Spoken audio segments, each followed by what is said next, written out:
Quranic Snapshots, illustrated reflections on an ayah a day, and a structure to support your own Quran journaling. Before we look at today's verse, I'd like to say thank you so much for listening along this month. This series was created for a little one very special to me.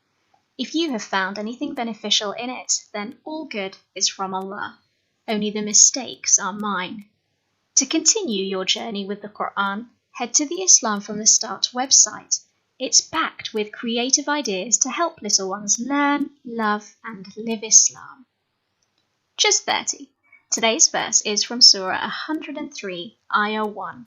Wal Asr. I swear by time. We've reached the final juz of the series, and just like that, our time with the month of Ramadan has reached its end.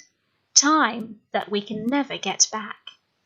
Surah Asr is considered to be a summary of the whole Quran's message. My thoughts here are just on its opening words, Wal Asr. Through Allah's swearing by time, He is calling our attention to it, perhaps asking us to reflect on the passage of time. For everything here is temporary and will not stand the test of time. Everything will have its end, from us, like we saw in Juz 4, to this very planet itself. As we saw in Juz 20, only that which is with Allah is lasting. Knowing that my time is limited makes me mindful about how I should use it. I heard an analogy once that stayed with me. Imagine that at the end of your life, you will be presented with boxes, one to represent each hour of each day. Whether the box is empty or its contents are pleasant or not, depends on how you used your time. Was it in learning something new, helping others, developing a hobby?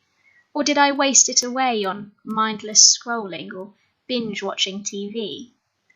The previous surah ends by saying that when we return to Allah, we will be asked about the gifts that He gave us. Time is one of those gifts, and we will be asked about how we used it. It seems so much easier in the month of Ramadan to dedicate time to things that help us become better. But once the month is over and we're back into normal routine, how can we best use this gift? Imam Kadhim alayhi salam advises us on this. He says, try hard that your time is divided into 4 sections.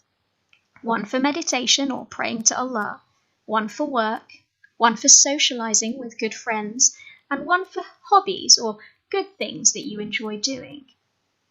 I love how practical Islam is. Allah doesn't require us to spend all day on the prayer mat. We're encouraged to spend time with good friends. We're encouraged to have hobbies. There's good in using our time for this. Islam teaches us to be balanced in how we use our time. And through using these 4 things as our structure, we can make our time worthwhile. For some of us right now, the pandemic has meant that we may have more time than usual. The Holy Prophet ﷺ advises us to take advantage of our free time before we become busy again.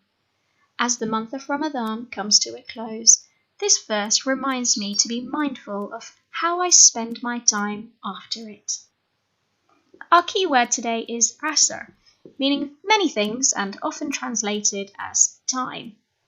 Having little doodles helps us to remember the words better. You can choose any image that helps you. I've got, quite simply, a clock. Lay yours out however you like. I record the juz number as a title at the top, and I like to write the verse in both Arabic and English. Down here I've got our keywords to help me remember the verse. The most important part, I think, is a space for you to write your own reflections on the verse and what it means to you. And the intention part is for your own personal takeaway, a practical step that we can make to apply this verse. So go ahead and jot down today's passage however you like, remembering to put in your keyword and little doodles to make it easier to remember. Thank you so much for following along this month. You can find the whole snapshot playlist on Islam from the Start's YouTube channel and plenty of creative resources to continue your journey with the Quran on the Islam from the Start website. May Allah make us lovers and followers of the Quran.